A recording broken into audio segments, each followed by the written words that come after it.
We would like to acknowledge the traditional owners of the land on which this podcast episode was recorded, the Cubby Cubby people and the Tepos Aztec Indigenous people. We acknowledge their perpetual connection to country, their culture and wisdom traditions, their water protectors, and honour elders past, present and emerging.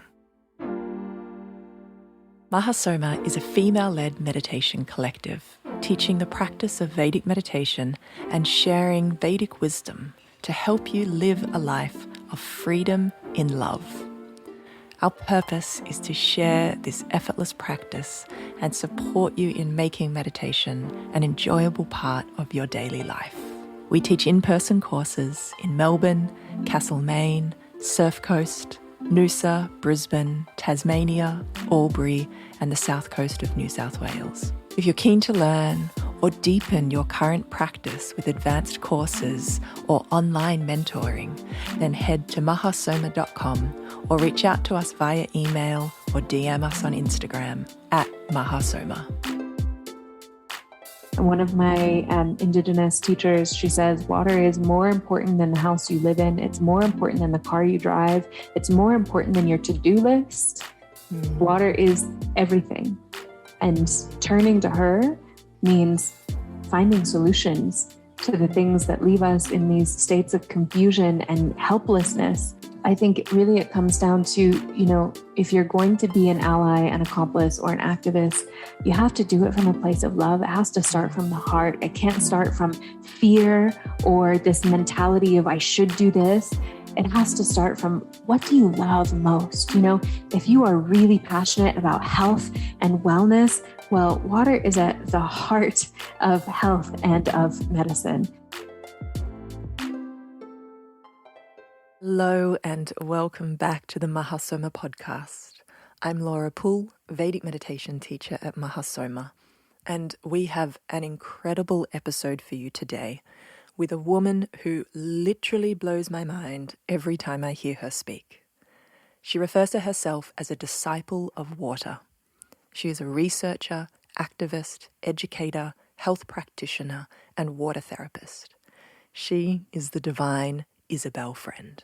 Isabel's expertise would definitely have to revolve around bringing modern scientific understanding together with ancient ancestral wisdom.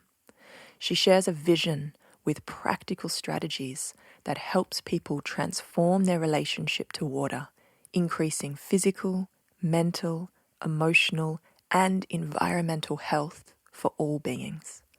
Her online educational space, Water is Life, is an amazing resource for all things water. I could go on about Isabel, but really, the way she sees and is in relationship with water and shares this passion really speaks for itself. In this episode, we take a deep dive into the essence of water and how we all need to fall deeper in love with this sentient being that is the source of life if we want to better our own health, our environmental health, and uplift our collective consciousness. We speak about being in allyship with water, how to communicate with water, and understand her needs. We explore how we are currently abusing water and the impact of this individually and collectively, and how we really need to decolonize our relationship to water.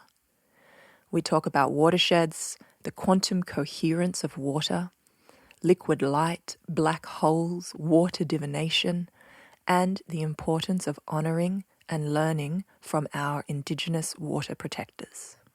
If you don't yet have a deep, rich, and reciprocal relationship with water, or if your personal health, your family's health, or the state of our world right now is important to you, and being an ally of water is not currently part of the conversation, then this episode is an absolute must to listen to. We hope it inspires you to see that water is life and the importance of becoming a loving disciple of water.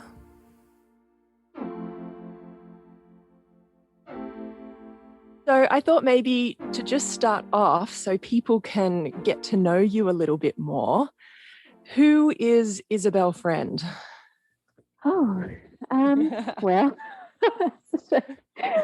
odd question. I don't think I've answered this one. We've all got our personal stories, but just maybe, Yeah. How you came to be known as, the water woman. That's what I call you anyway. Yeah, well, I mean, like all of us, I'm just a drop of water, right? I'm just a body of water. I'm a watershed nested within many watersheds. And I think what brought me to full consciousness of the sentience and interdimensionality, if that's a word, of the waters within me, and the importance of the waters that we imbibe and the interconnectedness of all waters in the cosmos is probably in 2009. I discovered the work of Victor Schauberger, who they call him the water wizard. He was this incredible genius in the late 1800s and early 1900s. And to be honest, if we implemented even one of his discoveries and realizations about water's sentience, water's consciousness, and the role of water in creating and sustaining all of life and the world and the cosmos in general, I mean, it's thousands of years beyond where humanity is at now. They say that what Tesla was for electricity, Schauberger was for water. So when I discovered that and I started to realize, oh my God, water holds all of the keys to all of our toughest questions. Water really is the source and the destination in so many ways. It really is the meeting point of science and spirituality. And science was originally my inroads into spirituality when I was a teenager and I discovered quantum physics. I was like, oh my God, now I'm starting to understand the nature of spirit and the nature of God. And so when that hit in 2009, it became my geeky little hobby for many years. And I just voraciously read everything that I could for many years until about 2016 or 2017 when I started teaching about water. Still kind of as just a side hobby, just to kind of have something to offer at music festivals mostly. And then in 2018 or 19, I did my first moon dance in Teotihuacan, which is a Mexica ceremony here in Mexico. And it came through so strongly in the ceremony: just devote to water, forget everything else you're doing. This is your mission, this is your calling. And I had no idea what that would look like. Who has ever heard of a water career? I mean, I didn't think that was a thing. But since then, the path has just become clear and water has guided the way, and here we are. I've just been focusing on that ever since. And even in these 12 or 13 years now of apprenticing with water and being a disciple of water, I still learn something new every single day. Literally hardly a day goes by that I don't learn something new about her. She's just an infinite mystery. So I'm grateful to be here with you to kind of be an ambassador for her in some sense. Totally. Oh, I'm so excited to explore this. So let's talk a bit more about water. It's something that, I feel a lot of us take for granted. It's here. It's what we're made of. It's what we need to hydrate ourselves and stay alive every single day. But you started to talk a little bit about water as this entity or this being, or you called water her or she, and apprenticing with this intelligence, really. So when someone asks you, like, what is water? Like, what actually is water? What do you say? So many ways that you can answer this question, because water is so multidimensional, just like we are, right? You can look at one human being individually, but it won't tell you about all of humanity as a whole. And most of what science has been doing when we've looked at water so far has been looking at isolated H2O molecules individually and hoping that will tell us what water is as a whole. But water herself is this incredible, complex community of relationships between water molecules. And depending on the quality and the communication of those relationships, the different hydrogen bonds that they form, and the crystallinity between them, and the level of coherence between them, water can really shift from being the typical, what we call in science, we call it bulk water, but it's basically dormant, sleepy, kind of stagnant, unnatural water. It's very, very treated, very processed. Most of the water that we come into contact with is very much unlike water in the natural ecosystem, water in her natural habitat. So if you're saying what is water, it really also depends on the kind of water that you're talking about. But at her essence, when she's at her most most mature, we call it mature water, her most crystalline, she becomes basically a fractal antenna of consciousness. It's been said that water is the glove on the hand of consciousness.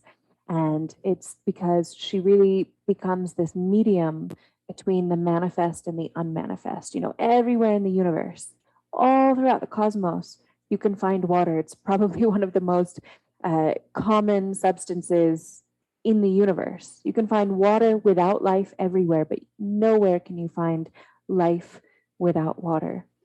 So we have this perception of her as being this inanimate object or a commodity or a resource, when the truth is she is the source. And even beyond being the source of life, she is actually life itself. When life wants to incarnate in physical form, life itself takes the body of water, and it's through the sentience, the intelligence, and the crystallinity of water, through the sacred geometry of the patterns of water, that the sacred geometry of life is able to grow and develop. And we know that all plant life and all animal life, really all life on this planet, not only depends on water, but also grows and evolves based on the phi ratio, right? We can see the phi ratio and sacred geometry mirrored in the way that cells divide, or the spiral patterns in plant growth. We can see the same spiral patterns all the way from the macro scale of galaxies down to the micro scale of our blood vessels. It's everywhere, because that's water's preferred movement pattern. That's life's preferred movement pattern, is these toroidal, cyclical, spiral patterns. And so what is water? Water can't really be extricated from her movement, and she can't really be extricated from her temperature. These are fundamental aspects of water's health and being. Just like a human being, if we deviate too much from our temperature, we're going to get sick and die. If we deviate too much from our movement patterns, if we become too stagnant for too long, we start to get sick, and we start to develop disease and that sort of thing. So most of the water that we come into contact with has not been at a natural temperature, and she's also not been allowed her natural movement patterns. And so it's no surprise, really. I mean, just like you said before, most of us have this perception of water as being unremarkable. And I think it's largely because the water that we come into contact with has been so disrespected and mistreated that it barely bears resemblance to natural, living, sentient, conscious water. So what I would love to explore with you today, I feel like there's a lot of attention right now on the importance of water, but really on the importance of how we can better hydrate ourselves as human beings to, increase our health, to make us, it's very human centric, right? It's very, how can I use, what's the hacks that I can use to, make my water more crystalline, or vortex it to make it more like it's flowing down a natural spring. And there's all these little ways or techniques or tools that are available. But what I would love to explore with you today, which I know is something close to your heart as well, is how can we actually cultivate a deeper and more intentional relationship with this intelligence that we call water. And through that relationship, that's actually how we're able to receive the benefits, or we could even say receive the blessings of this intelligence in our lives. Because like with any relationship, it requires you to give of yourself. There's also the receiving of whatever it is you're in relationship with. There's this this reciprocity of giving and receiving. And through that reciprocity, you actually you receive benefits by giving. Interestingly enough, right? In relationship, you actually receive because you're creating that that openness for energy to flow in both directions, and ultimately, what you're experiencing is love. So maybe we can explore how we can be in relationship with water and develop this intimate way of communing and ultimately be in love with water, and from that receive all these incredible benefits or blessings that she holds. Yes, I love this. You're so tuned in, sister. I so appreciate the way that you phrased this question, because it's so insightful, and there are so many answers even in the question itself. Like you understand, it really comes down to relationship. And what makes a good relationship? Well, most of it is good communication, right? And I think a lot of it is also understanding your partner's needs, your partner, friend, family, partner, whatever, understanding water's needs, right? Yeah. But as a body, just like our bodies, water actually has the same fundamental needs. She can be young or old. She can be mature or immature based on the life cycle of the hydrological cycle. She can be healthy or sick. She can be awake or sleeping.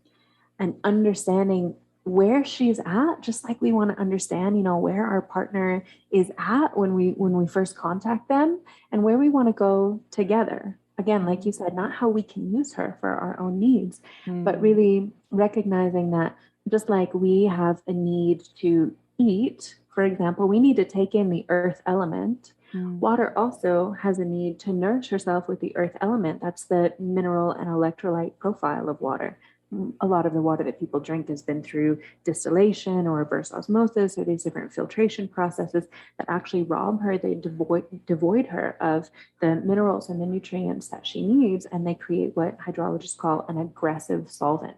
So basically, she's really hungry and she's just seeking to fill herself back up again. And in this state, when we drink water that has been starved in this way, basically, she starts to leach minerals from our own bodies, and over time can actually dehydrate us. That's fascinating, isn't it? Because there's all these ways that people are treating water, like reverse osmosis, for example.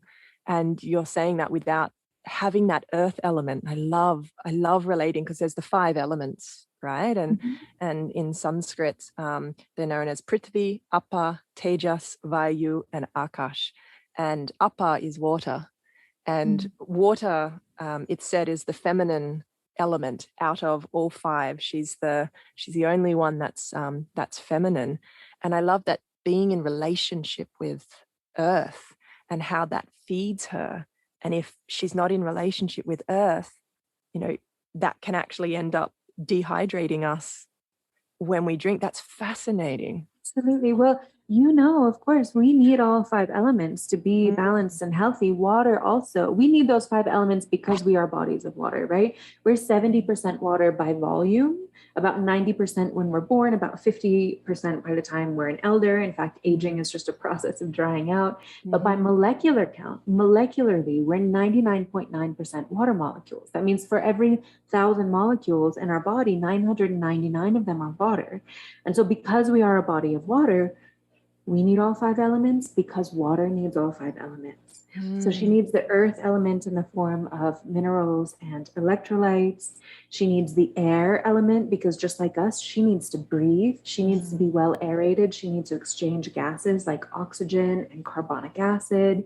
And that happens largely when she's moving, when she's flowing, when she's vortexing, when she's tumbling over rocks. She forms these innumerable inner vortices that create what we call nanobubbles that basically expand her inner surface area and also allow her to be more perceptive, which is another thing that, just I think we would associate with like the element of ether, which is like Akashic information, right? So we need sound, and we need energy, and we need these different sort of subtle stimuli for our health and well-being. Water also needs those for her health and well-being, because she is fundamentally she's been called the sensitive chaos, or the sensory organ of the universe. She's basically the way that consciousness sees and hears and tastes and feels, because she's enormously perceptive to all stimuli. And in nature, she receives all of this subtle stimuli from the sound of birds in the environment, or the electromagnetism of rocks inside of aquifers, or all of these different influences that are informing and patterning and energizing her all the time.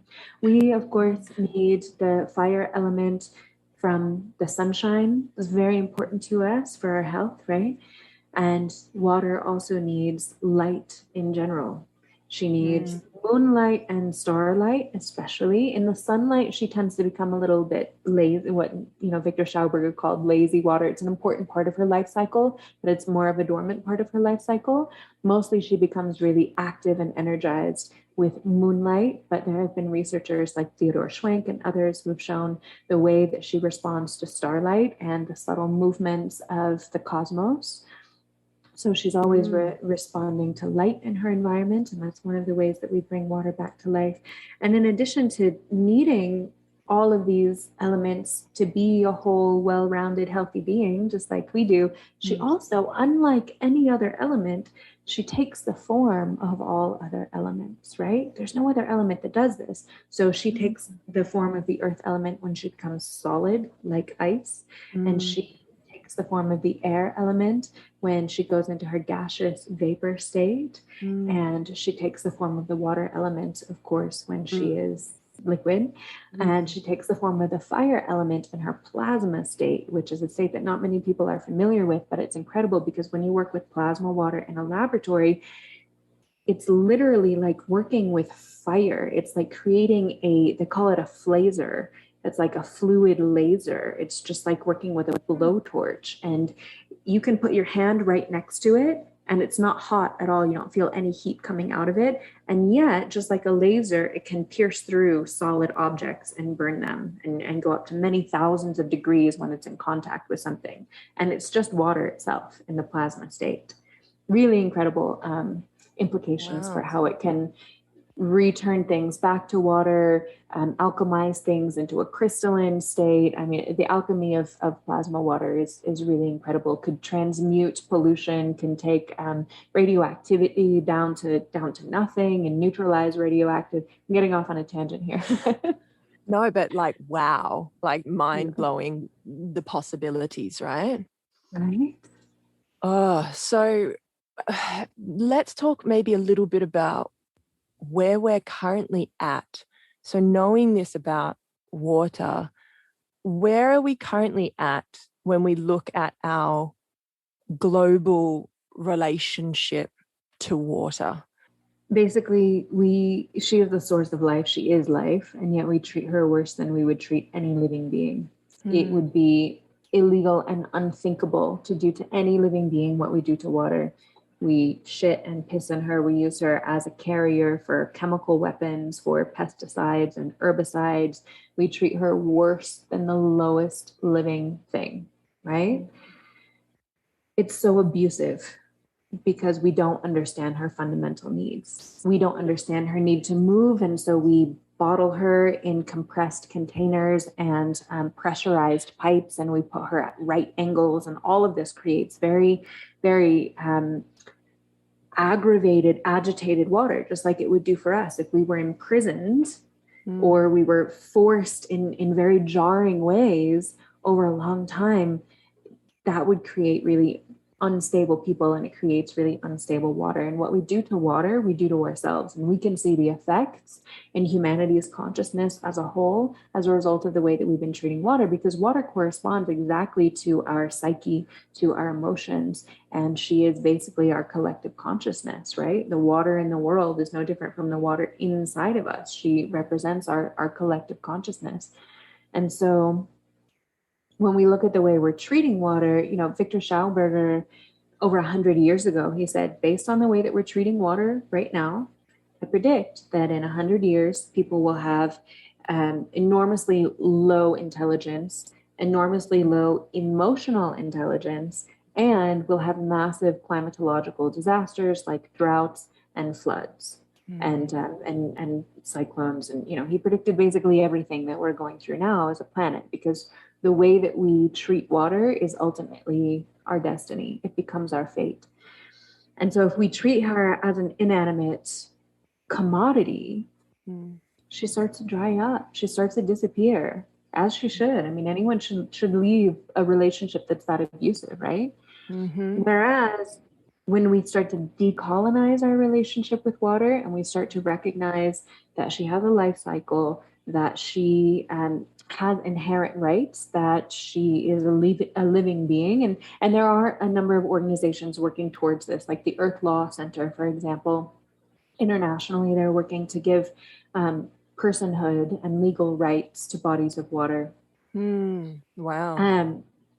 But she has agency, she has decision making, she has her own prerogative, and as a sentient living being, when we let her guide the processes by which we treat her, suddenly we see all of these incredible avenues opening up in energy and literally creating free energy. We can talk about some of the inventions that would absolutely revolutionize energy.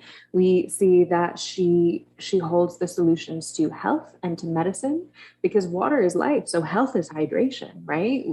There's so much cutting edge research in water as medicine that we can go into some of those inventions and discoveries. Agriculture, which I think is an often overlooked, but one of the most important things. Around 70% of total global water use is for agriculture right now. And yet the modern agricultural methods that we're using, which do treat water as an inanimate object, they waste 70 to 80% of the water that goes through the system in these flood irrigation systems. So one of the main reasons for drought and desertification is because of these poor agricultural practices, and because water has been privatized as a source of profit instead of the source of life. And when we privatize her as a source of profit for greed, we create conditions of scarcity. Scarcity is not nature given. Scarcity is a result of a culture's relationship with water. So, for example, you can see indigenous communities that live in very water scarce areas with nearly no rainfall, and yet their society is water abundant because they care for every drop. They maintain the water cycle in that area, and they're conscientious about every drop. Whereas you can have a very water abundant area with plenty of rainfall, but if they don't value water, then they're going to create conditions of drought. There's a new desert the size of Rhode Island being created in China every single year. The desertification is happening at such a rapid pace, and it's directly correlated to privatization and climate as well. Water holds the keys to climate. When we start treating water as her own, having her own prerogative and agency, we start seeing hydrological cycles and watersheds start to become more wet and more full and more moist again, and that naturally cools the climate. We tend to like to blame carbon for things, but carbon mediates only about 5% of energy transfer in our atmosphere, and water mediates 90 to 95% of energy transfer in our atmosphere. Like, the more we turn to water, the more we see that she is the source and the solution. It's very timely that we're having this conversation on water. I'm not sure if you've seen in the news, but over the last couple weeks, we've been basically experiencing in Southeast Queensland and northern New South Wales a natural disaster of huge storms coming through and extreme flooding that hasn't been seen in decades. And the amount of water that has moved through these areas and has destroyed, really decimated whole areas, people's homes, people's lives have been lost. We're still in the middle of it right now, actually. with people now on the, the cleanup essentially of once she has left, once the river rose up to, I think it got up to 14.9 meters. And that meant the whole entire town, like we're talking, a gigantic McDonald's sign.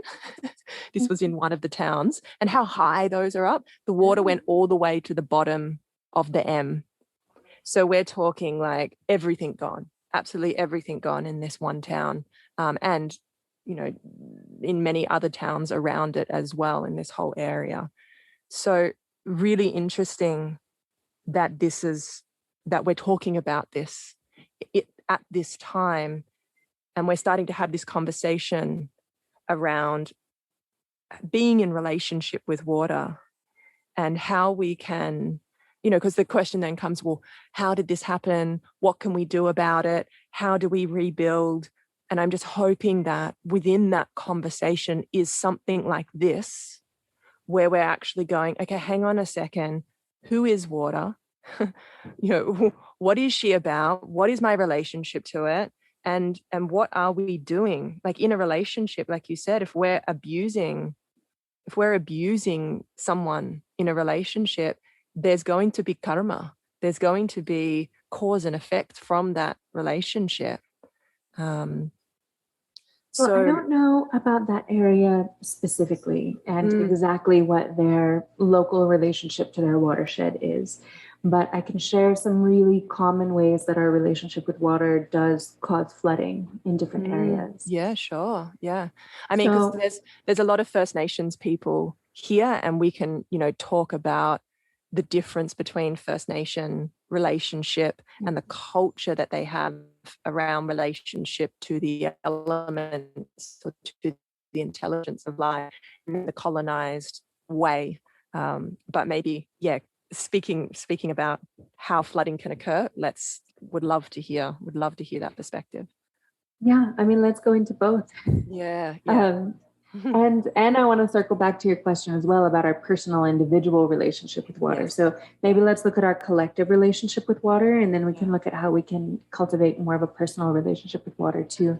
Beautiful. And that also beautifully ties into Indigenous relationships and Indigenous perceptions about water. So a river is basically analogous to our veins, right? Our veins and our arteries. I have a whole course called Internal Oceans that's all about the different ways that our internal hydrology is exactly mirrored to our outer hydrology. Every system of the hydrological cycle on planet Earth is mirrored to various different hydrological cycles within our own bodies. So when we're looking at the health of rivers, we're really looking at the health of our own circulatory system. So basically, what we have done in the world at large, because we've forgotten as within, so without, is that we've created dams, diversions, and rerouting of rivers. And that's basically dams are basically like intentionally creating a blood clot in your circulatory system. What happens when you have a blood clot? Well, you get a buildup of inflammation in that area. Well, wherever you put a dam, the water warms up. Like we talked about in the beginning, the temperature of water is really important. The water warms up, you get more heating and more evaporation, and the water is not able to complete its full life cycle. What else happens when you get a blood clot? You get oxidative damage in that area, right? Well, we're seeing that the gases and the such low oxygenation in the water at massive dams that actually a large-scale hydropower dam actually generates more methane gas even than a nuclear plant does. It generates so much methane. So very low oxygenation in the water. And all of these, again, result in a very depleted and aggravated, kind of desperate kind of water, right? So even when she's let out through the dam, little by little, into the river downstream, she's not able to support life in those areas. Also, when we reroute rivers, which most rivers, believe it or not, are massively rerouted. I mean, the Western mind tends to think that the shortest distance between point A and point B is a straight line. And so if we want water to get from here to there, what we've done is we have straightened waterways to become more linear, because in the Western idea of things, that's the fastest route. That's just like taking one of our veins, and instead of having it make these beautiful sacred geometries of rivulet flow patterns, to just make them go in a straight line. It doesn't work that way, because water, every time she's meant to meander, to switch her course back and forth, right? Because water doesn't just flow, she actually spirals. If you were to take a cross section of a river, you'd see that she's actually vortexing in the river. And every time she encounters an obstacle, she tumbles over herself and creates again these inner vortices every time she does so. And every time she switches direction back and forth, the vortex also switches direction from left spin to right spin. So she's bringing in all of this subtle energy. That's what vortexes do. They bring in subtle energy from the etheric field. And left spin energy is quite different from right spin energy. And in nature, there's this balance between the two. Also, she maintains her natural temperature in this way, because when the water spirals up to the surface of a river, she's warmed by the sun, and spirals down to the bottom and she's cooled again, right? So she has this natural temperature regulation. Also, because of the spiral and because of the switching back and forth, she's able to deposit sediment onto the banks of the river, this very nutrient-dense sediment onto the banks of the river, which allows for more plant growth and more life on the banks of the river, which, of course, when that plant growth starts rooting down into the banks as the river meanders, then you have these natural sponges that happen. You don't see this in straightened rivers. So you don't have the same plant growth. You don't have the same ecology in that area. You don't have the same sponges to absorb water, and water doesn't have a spiral. So she ends up flooding the banks far more often. And every time she floods the banks, because these natural regulation systems aren't in place, the banks start kind of carving themselves out a little bit, becoming more and more depleted in that area. Instead of becoming more abundance and life and ecology, they start becoming more and more depleted. So you get these flood zones that don't necessarily naturally exist in a healthy river, right? So that's one of the ways that we end up promoting and actually creating the conditions for floods to happen. The more we develop areas, the more cement there is, the more buildings there are. Of course, there's no chance for the rain that falls to actually seep into the ground and become absorbed back into the hydrological cycle and seep back down into the aquifers. Instead, it just runs down the streets and the concrete, and again, you get these flooding conditions. Yes, that was one post that I saw about these current floods that are taking place. They're saying, well, what do you expect when you took land that was, 90% subtropical rainforest and was a forested land, and cut down all the trees for pastures, for cows, for other animals, and for houses and concrete shopping strips? Like, what do you expect to happen? Forests are such an integral part of the life cycle of water. They're according to Schnellberger, they're partially where water is born. Modern hydrology, we tend to think that all of the water that's on the planet now is all of the water that has ever been here, is all of the water that will ever be here, and there's no new water except for maybe some comets that hit the atmosphere and bring water from outer space, drop by drop. But Schauberger actually discovered that just like any other living being, water is able to reproduce herself. She's able to regenerate new life. And forests are a really integral part of her ability to do so. I think a big part of it is that, well, first of all, we're just ignorant to what water is in comparison to First Nations people who have grown up with this knowledge and wisdom as the science of life. So when we go about making decisions in our personal lives and also in our collective lives, we're simply unaware of what water actually is. And I would say the ignorance personally as well for me is going, well, first of all, what is my watershed? Like, where is my watershed? Where does the water go that, say I live in a house, where does it come from? Where is it going? How is it being treated? Like all these questions that you may not have even thought of, may not have even come to mind. Can we start with talking about what is a watershed? Well, generally, watersheds are spoken of in terms of local ecology and microclimates. So a watershed is basically where a body of water circulates from phase to phase and from body to body. So you are a part of your watershed because, you know, the water that you drink comes from your watershed, or at least with for hundreds of thousands of years of human history, it did. Now we're sourcing our water from Fiji and the Alps and Evian, France, and everywhere else, and making our bodies of water that's from everywhere but the place that we are. Imagine how much more grounded and centered you start to feel when you start drinking the water from your watershed. But also when you pass away, your water goes right back into that watershed again. So our water that we're made of is a part of our watershed, just like the sap in a tree or the saliva of your local, fauna, or, the chlorophyll of your local flora. And a watershed is considered to be like the water basin where all of the rivers in that area collectively kind of share the same water cycle. So the springs of a certain area that flow down and where the rains of a certain area are all kind of contained within a smaller hydrological cycle. It can be challenging to isolate them because, of course, nothing in nature exists in isolation, right? So every watershed is also part of these larger hydrological cycles of these larger climatological zones where all of the water is shared among different watersheds.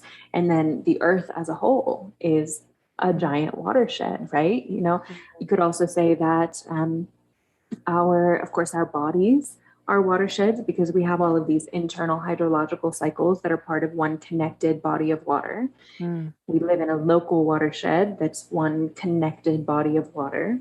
Our earth is a watershed that is one interconnected body of water. Even our solar system. So, we're 70%, each of our cells is a watershed that's about 70% water by volume. We're each 70% water by volume. The earth is about 70% water by volume.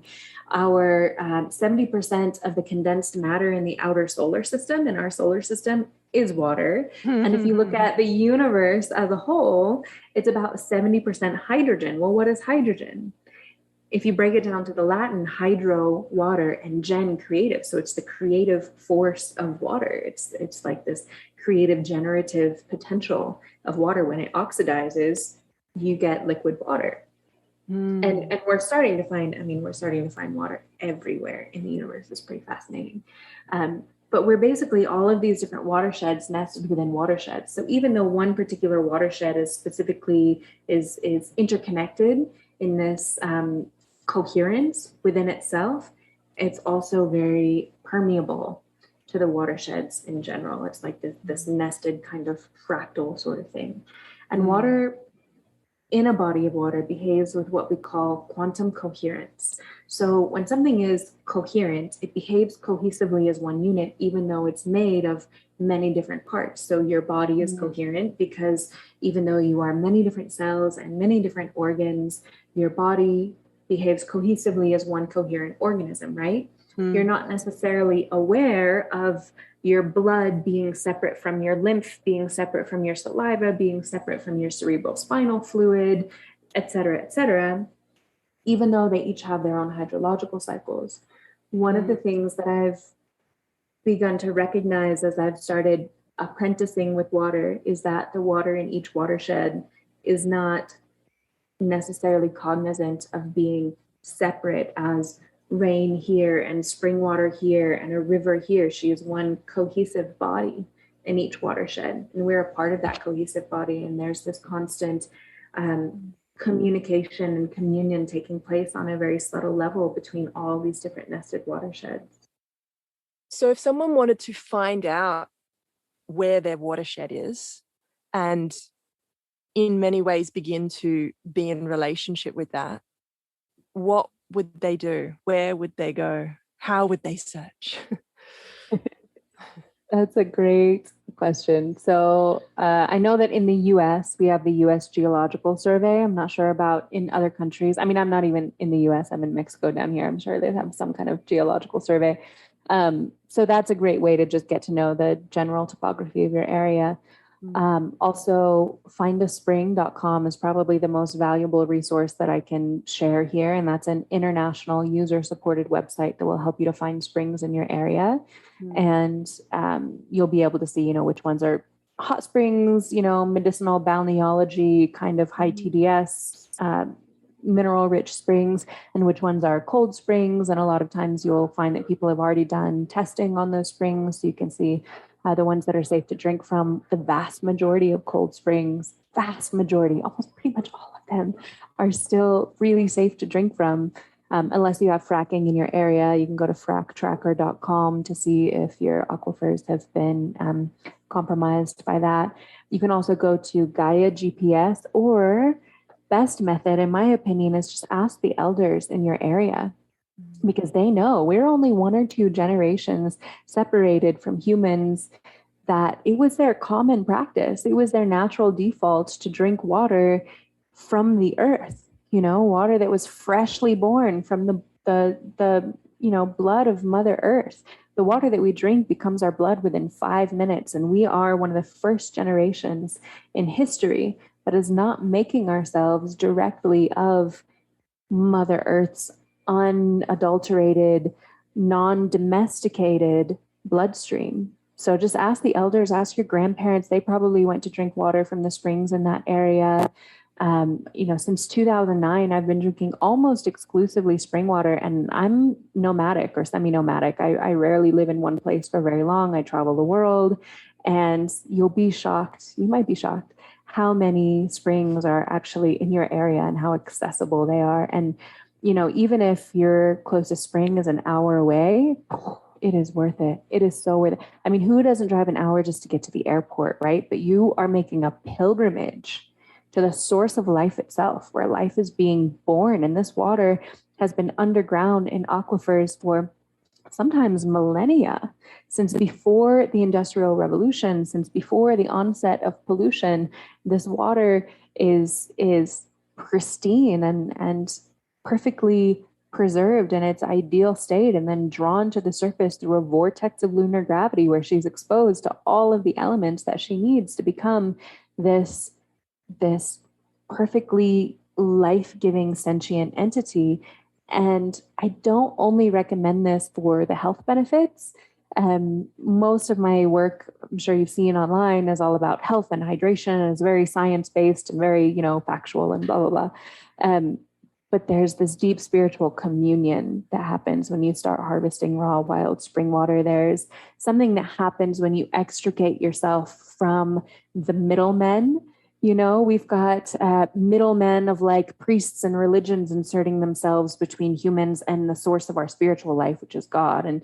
And we have governments and corporations inserting themselves in between ourselves and the source of our physical life, which is, of course, water. So if you pay corporations for water, you're paying for your bloodstream. If you pay the municipal government for your water, you are paying for your bloodstream. And there is a very subconscious psychological impact that has on our sovereignty and how domesticated we are in essence, and just the expression of our internal humanity as bodies of water. So I've seen profound shifts in people's lives when they start taking on this practice, not only physically and health-wise, because they're finally drinking living water, but also just in their sense of inner empowerment and connectedness to source, connectedness to Mother Nature, groundedness, presence, their sense of purpose in the world. It's one of the most profound practices that we can take on.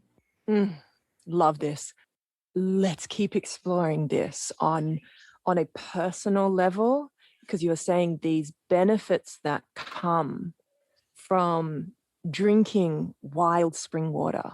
These health benefits are not just physical, they're emotional, they're psychological, they're spiritual. So let's talk a little bit about that relationship with water, and maybe we can even shift that word relationship to allyship. because there's something there saying that we really care for each other. Because you can be in relationship and, not have so much attention or intention with that relating, but how can we make this an allyship with water? What are we doing previously that is ignoring that? And what can we do consciously and intentionally to be an ally of water? And through that, what are some of the blessings that we will receive from that relating? Beautiful. I love this. I think this can be explored both on a personal level and a collective level. So how can we be an ally to our drinking water and the waters within us and the water in our personal daily sphere of our personal daily mandala of experience? And how can we be an ally to water in general? And there are so many indigenous traditions that provide such like eloquent and beautiful answers to this, and so many indigenous practices. And I'm just so honored. I've gotten to study with a lot of indigenous water protectors and shamans and priests and priestesses. And so it's hard for me to condense all of that into like a general ethos to answer this question. But one of the philosophies that I've loved most around that has come from the Mayan tradition, where they don't have a word for the verb to be. So you can't say, I am this or I am that. Like you would say, I am a water ally. You would probably say, I belong to water, right? Mm-hmm. Or you wouldn't say like, I am a shaman. You would say, the ways of tracking belong to me. Or you wouldn't say, I am your daughter. You would say, I belong to my mother. And I really love this because like we were saying earlier, we just borrow this water from the watershed for one lifetime. And then this water goes back to the watershed, patterned with our vibrational experiences and the new memories that the water will carry. And so when we talk about how we belong to water, it becomes this kinship. It becomes this deep, intimate communion.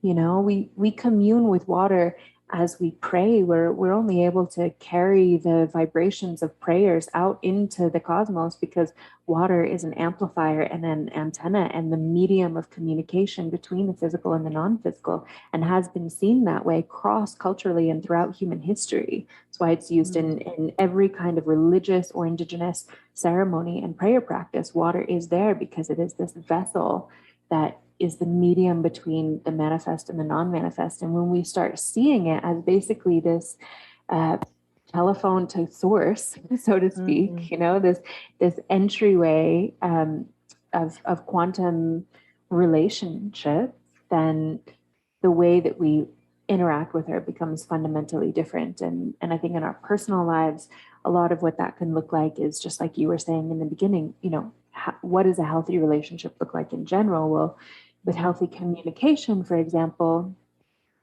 you want to listen deeply and try to understand the other person as well as you can.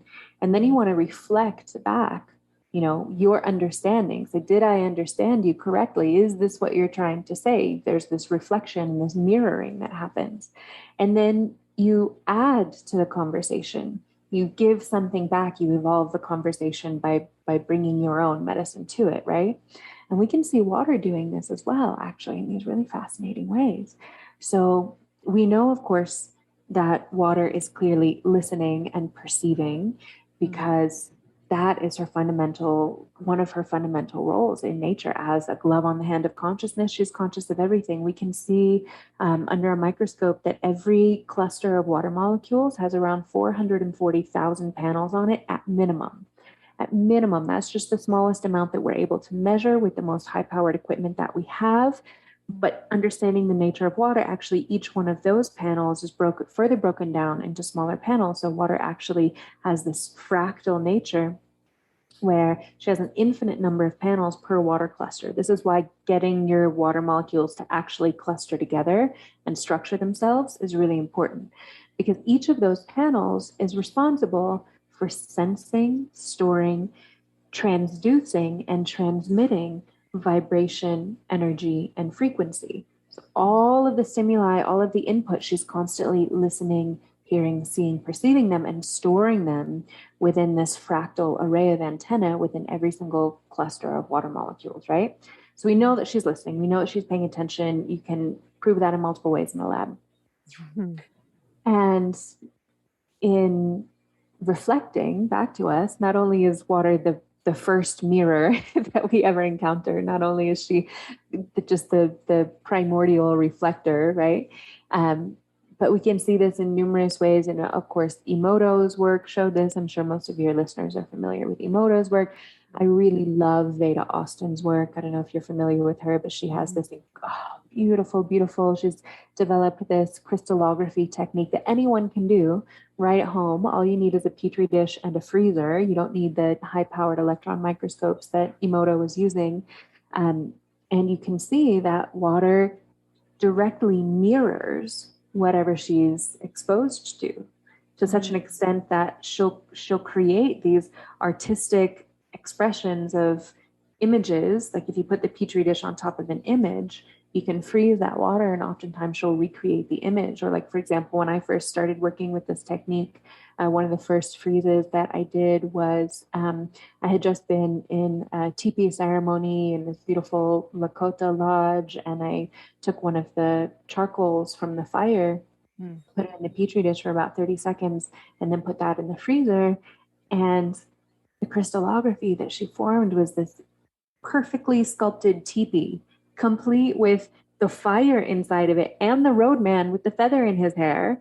And somewhere else on the side of the teepee was what looked just like a chanupa, which is the sacred pipe that we work with.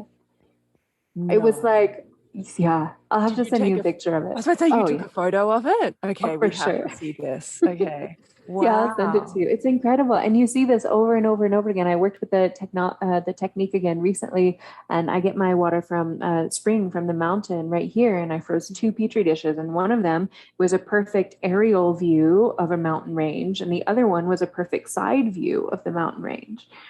So there's this reflection that's always happening, right? Where she's basically saying, I see you, I hear you, I feel you. This is my impression of what you're saying, right?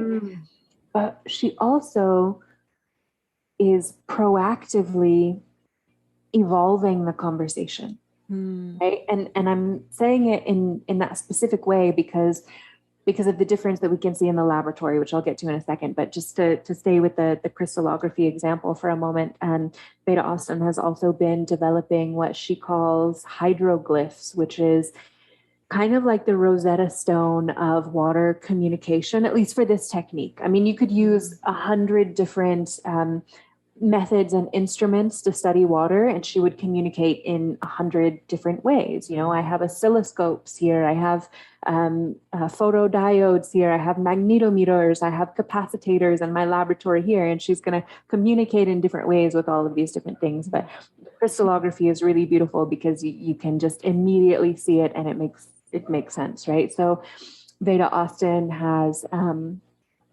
basically any glyph that she sees associated with a very specific meaning more than 50 times in a row, she adds that to this list of hydroglyphs where water is actually using this very symbolic language, like certain symbols and certain patterns to mean and communicate very specific things. So there's this, I mean, it's really at the cutting edge of water communion here. And this isn't necessarily a new practice. I mean, water has been communicating with human beings for as long as we have been human beings. You can look at different indigenous cultures and the various methods of hydromancy, which is basically water divination or hydromancy. There's so many different methods, like the Kogi of Colombia, for example. They have one of the most beautiful relationships with water that's still like fully intact and practiced of any indigenous culture. And they use a form of hydromancy where they drop beads into a gourd of water, and then they read the way that the bubbles come up from the beads, and that answers, or they use this technique to answer all of their questions. And depending on the color of the bead, It indicates the type of the question, whether it's a mundane question or a spiritual question, et cetera, et cetera. Also, Nostradamus. We're all familiar with Nostradamus's predictions. He predicted pretty much all the major events of the 20th century. And he used a water divination method called scrying, where he would put water in a black bowl and then go into a meditative trance state and stare into the water. And that's how he received all of his predictions. Also, the oracle at Delphi would breathe in the steam vapors of the Chrysotis spring, and that would send her into a trance state. And all throughout ancient Greece, you can see different kinds of spring waters being used in different ways to induce different kinds of trance states. There's just countless indigenous cultures throughout history. We can see the Celts as well.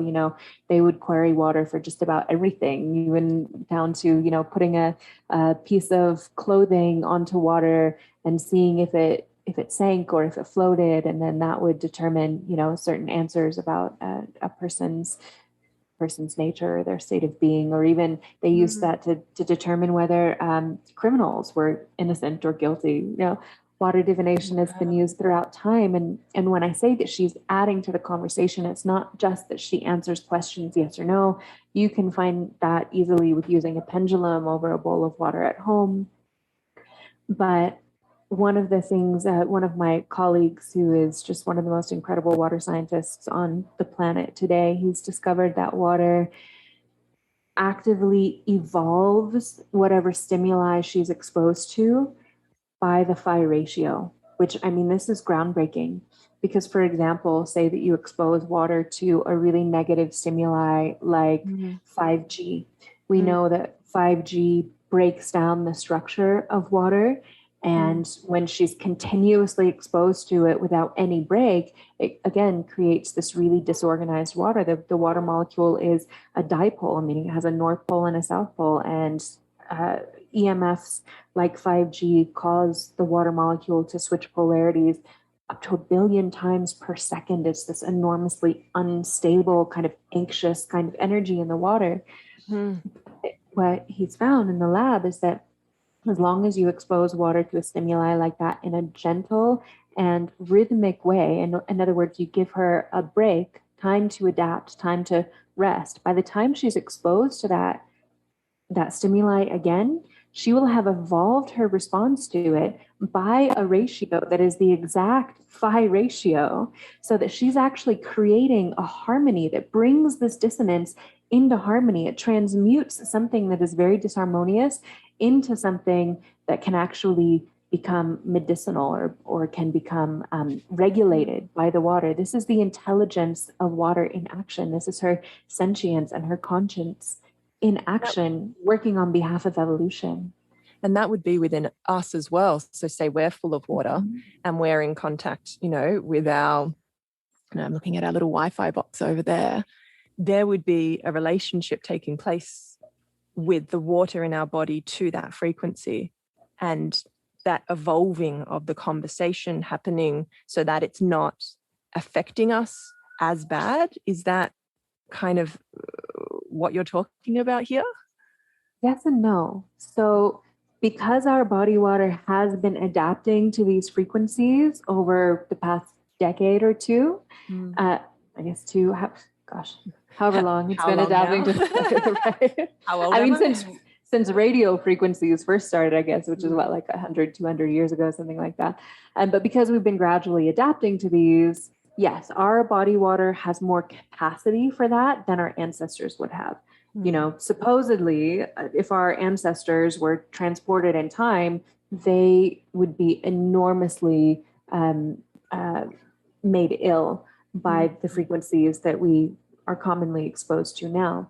However, that doesn't mean that we are immune to them. So, for example, water is able to evolve these frequencies when it's in a gentle, rhythmic, pulsed way where she has time to rest and adapt from them.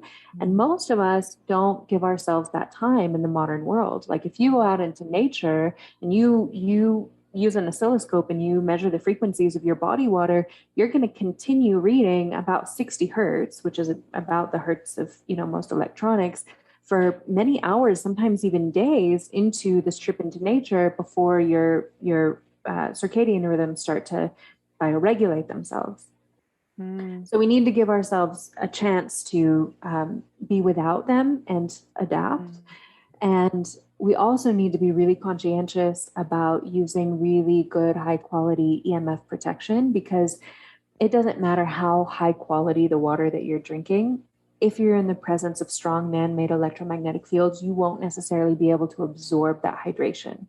So a lot of my work has to do with hydration optimization, not just how to create the highest quality water, but also to optimize our bodies to be able to absorb and retain that water. And because EMFs can cause your gap junctions to resonate at a different frequency, and they can cause your cell membranes to actually kind of short out their piezoelectric charge, that interferes with the osmotic flow of intracellular and extracellular fluid. In other words, your ability to bring water, nourishing water into the cells and detoxify used water out of the cells. So in the presence of EMFs, our hydration is greatly diminished, which is one of the many reasons why so many people suffer from chronic dehydration. Fascinating. It's a bit like us as human beings as well. Like, we can adapt to an ever-changing environment, but we need time to stop and rest and move into a state of deep healing. Like meditating every day, for example, is one way that we build greater adaptability, have that adaptation energy, to be able to shift and change in this ever-changing world. So because when we meditate, it also brings our water molecules into a greater state of coherence. It's what's allowing our body waters to adapt and evolve. So when you meditate, what happens? You have brainwave synchrony that happens where the left and the right hemispheres of your brain start to sync up. And then eventually you also get heart and brain synchrony, where the frequencies of your brain and your heart rhythms start to kind of sync up. And when you have this synchronization, you start to create more coherence in your general field, right? In your morphogenetic field. And that's exactly the epitaxy property that our body water needs to come into its greater crystallinity as well. Beautiful, beautiful, beautiful. So more about this allyship with water.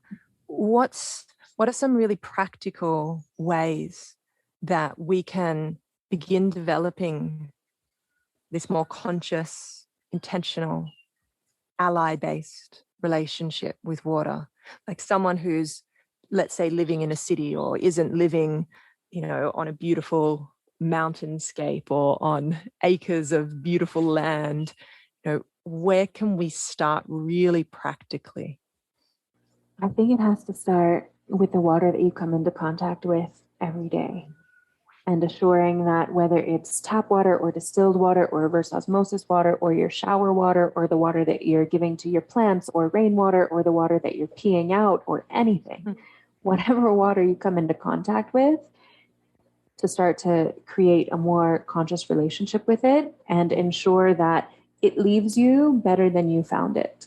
So I teach a lot of different ways of uplifting, ennobling, structuring, energizing, maturing water in my content based on whatever kind of water you're starting with. If you're starting with bottled water, what are the physical and the psychological effects of that water and how to mature it? Or if you're starting with reverse osmosis or whatever you're starting with, to recognize what that water has been through, the state that she's in, and then what she needs, right?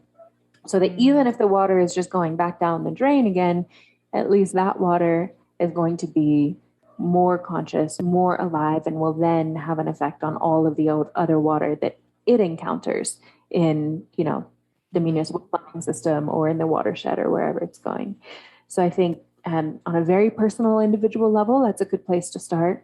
And then, like you said, we got to get to know where our water comes from. We got to get to know where are our springs. Just like we know our address, we should know our watershed and where our springs are. And so really getting to know your local area and visiting the spring, tending to it, caring for it. It's really our greatest inheritance that our ancestors have left for us, which only in the past few generations we've started to let them go and to stop caring for them, where it used to be these were sacred sites. I mean, you can find evidence dating back to the Bronze Age of reverence and worship and caretaking of sacred springs.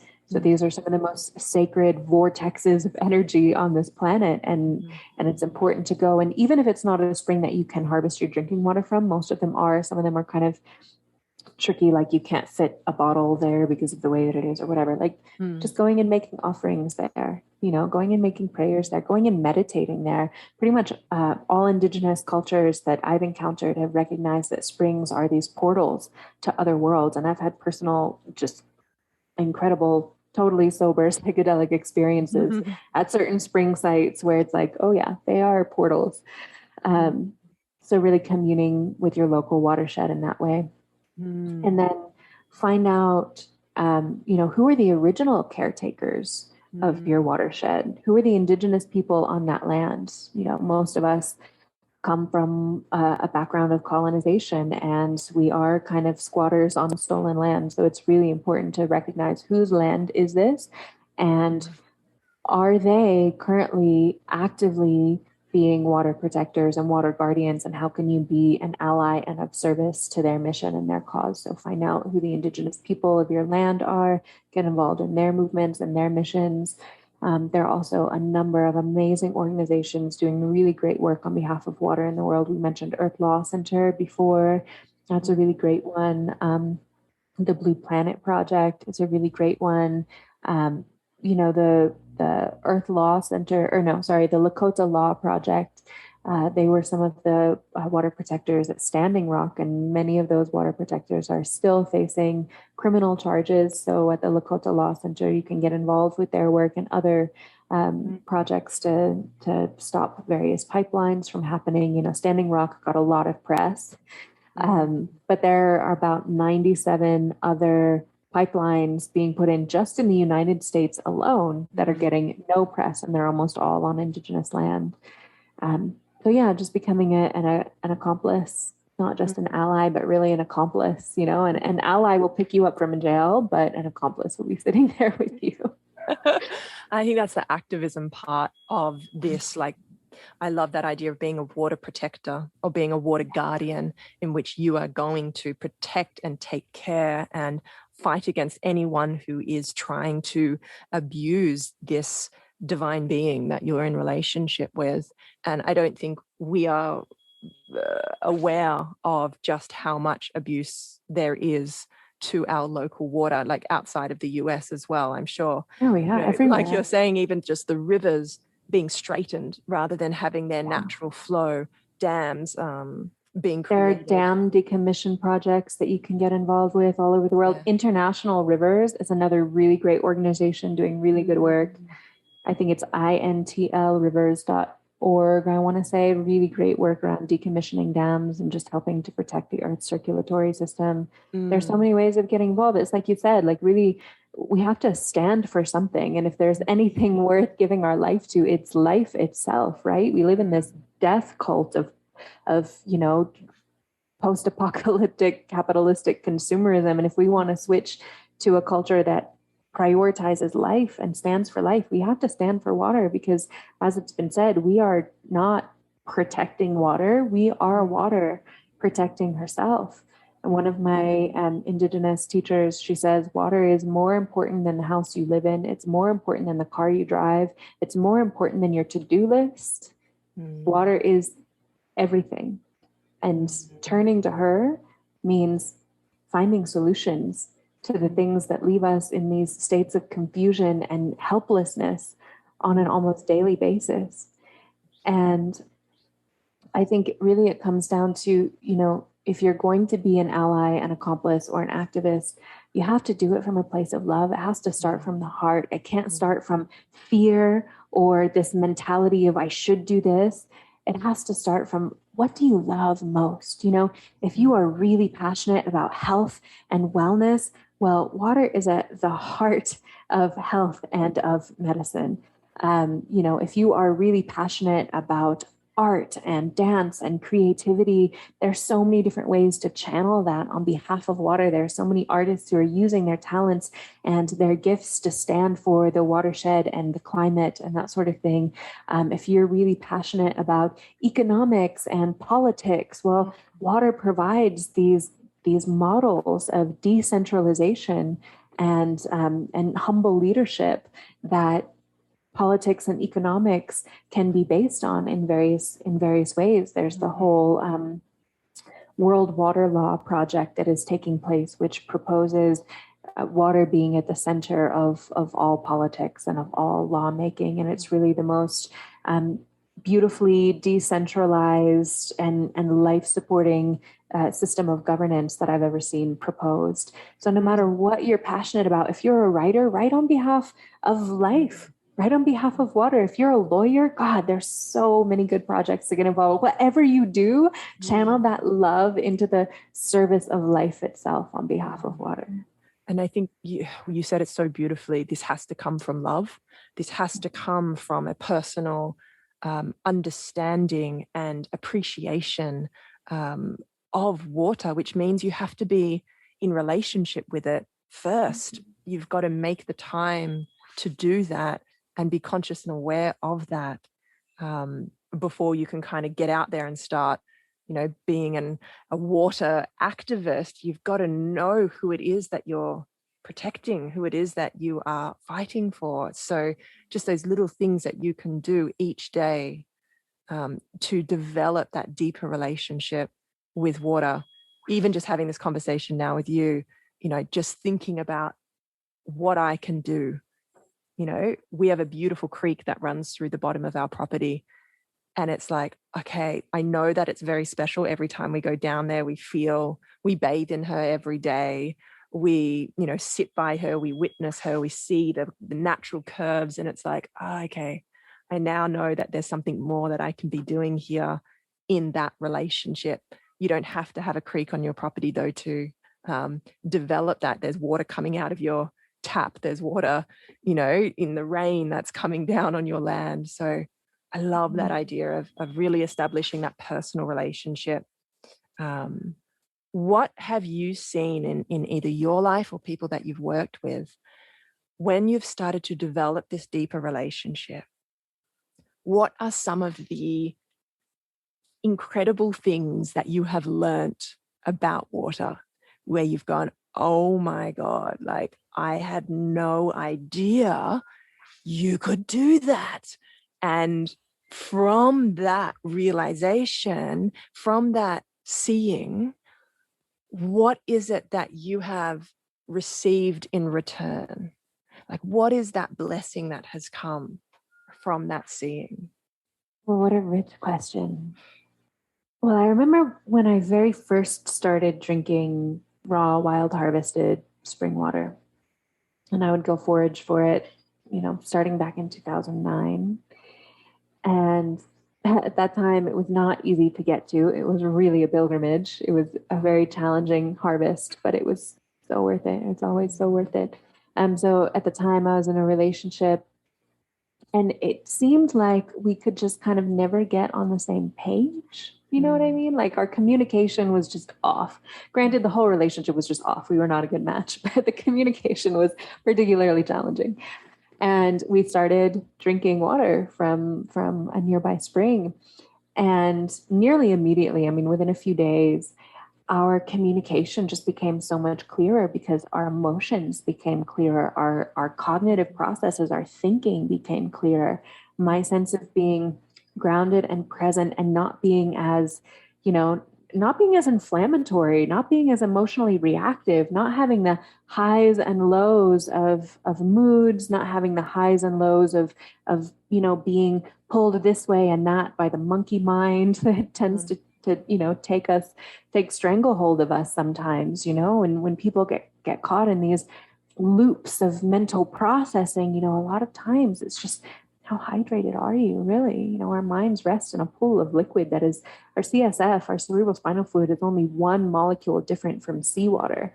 So is the composition of your cerebral spinal fluid oceanic in nature? And how can we support it to be more oceanic? And when that starts to happen, the first results I noticed were mental and emotional, cognitive, and that sort of thing. But over time, I began to also notice a much deeper sense of depth and connectivity in my spiritual practice and in my meditation as well. And I still notice a strong difference. I mean, I'm not perfectly hydrated every day. I have my moments when I forget to drink water or all of that. And I notice this disconnection that starts to happen. It's very subtle. I mean, everything we're talking about here is very, very subtle, but very real.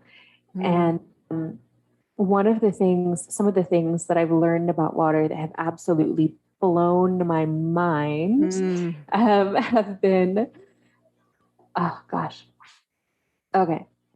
So there's a few things here, and I'll just go in order of how I learned them. So the first things that I learned were about the quantum tunneling states of water. So the Oak Ridge National Laboratory in the US has done these studies on the quantum state of water, where water has these incredible CDs, right? These incredible spiritual powers where a single water molecule can pass through solid walls in the quantum state. It can bilocate and even sextilocate, meaning the same water molecule can occupy multiple locations in space at the same time, which I think provides powerful insight into some of the yogic siddhis or some of the powers that these really advanced yogis have.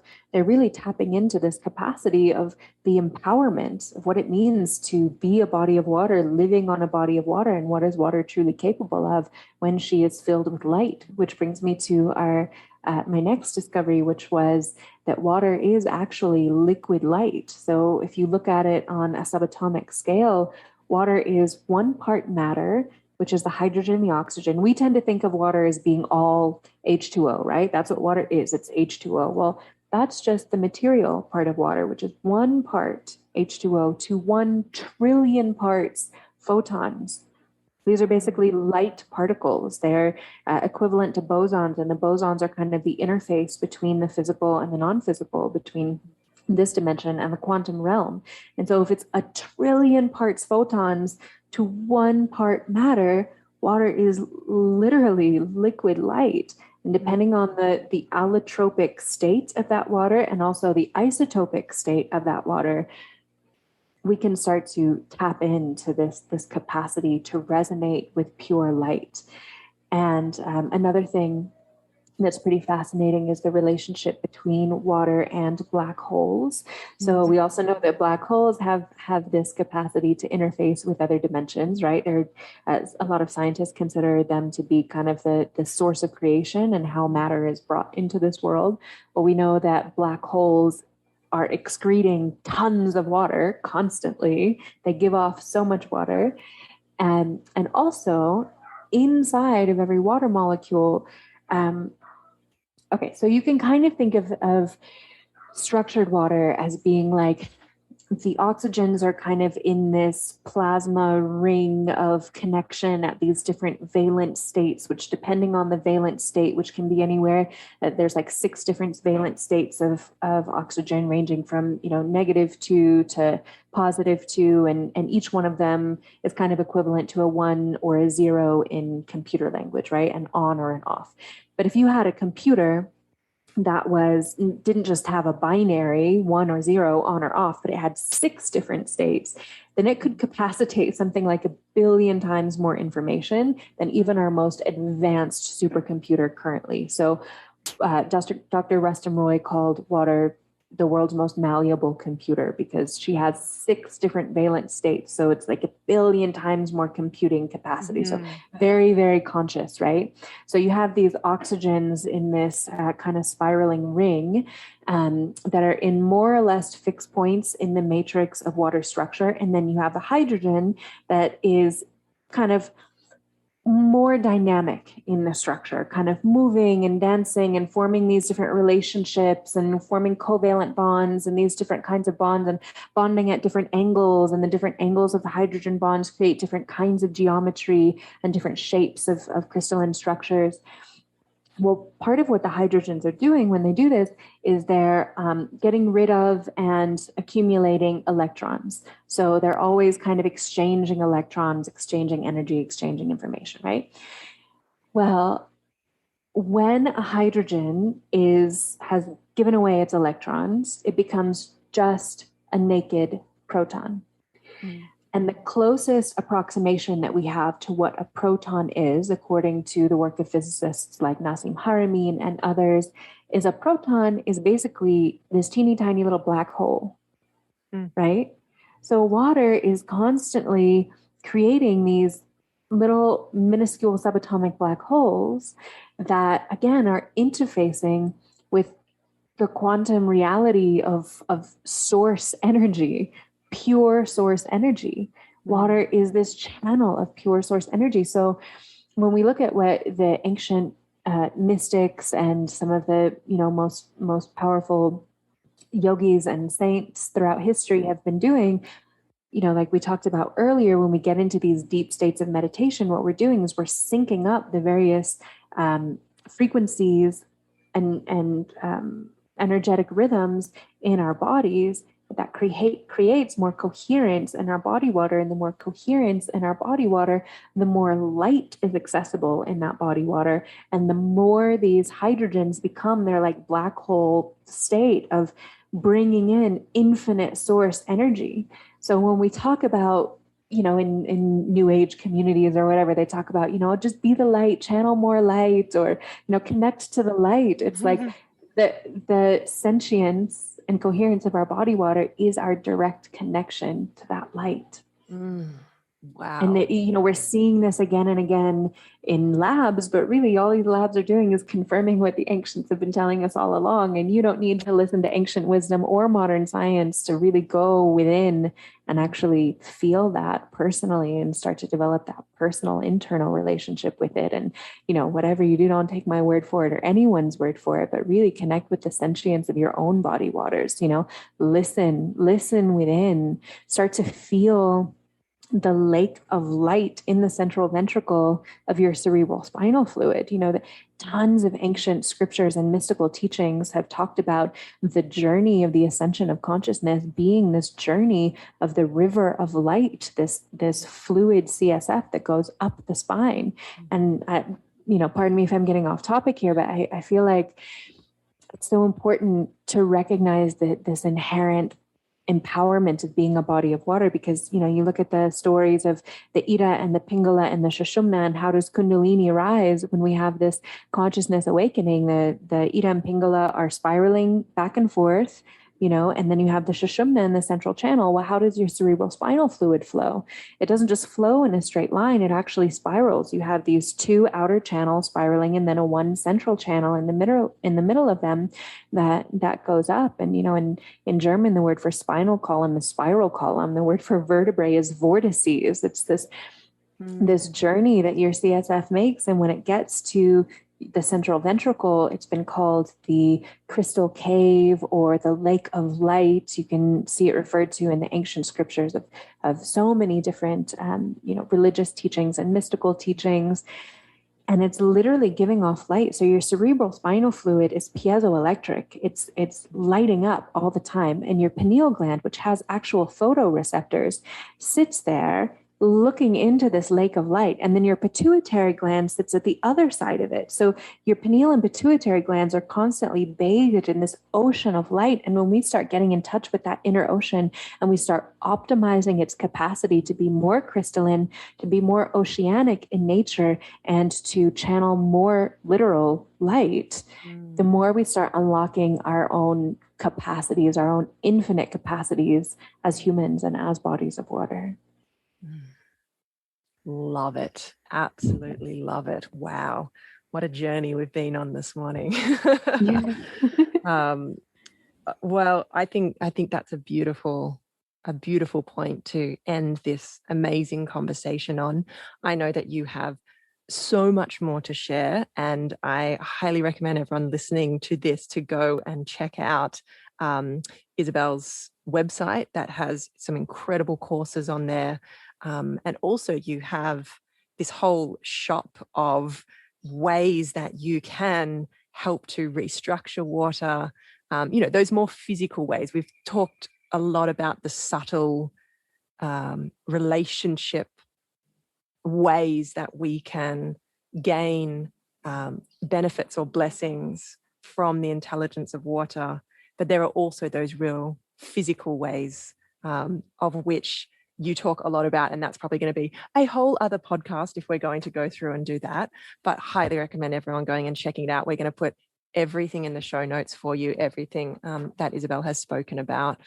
I would love to offer to your listeners a 10% discount on all of my courses. We can make the coupon code Mahasoma. Yeah, Mahasoma sounds awesome. Perfect. We'll put that in. Oh, can't wait to go through them.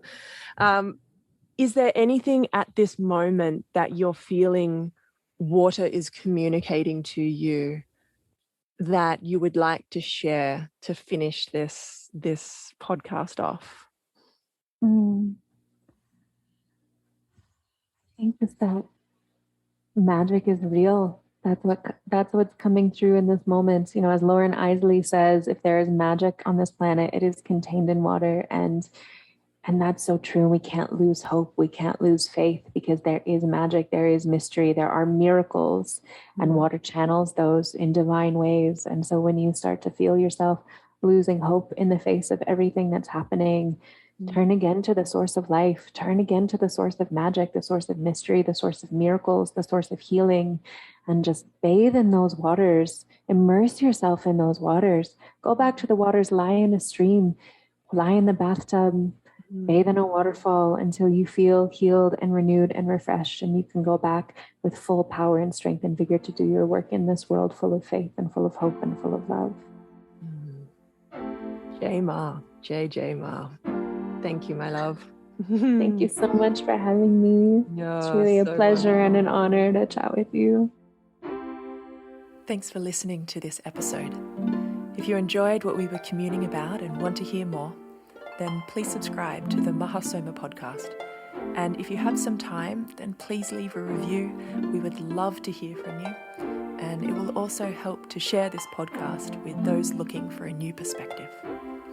If you'd like to find out more about Mahasoma or learn Vedic meditation with our collective of teachers, then head to mahasoma.com, or you can follow us on Instagram at Mahasoma, or connect with us at facebook.com/Mahasoma community.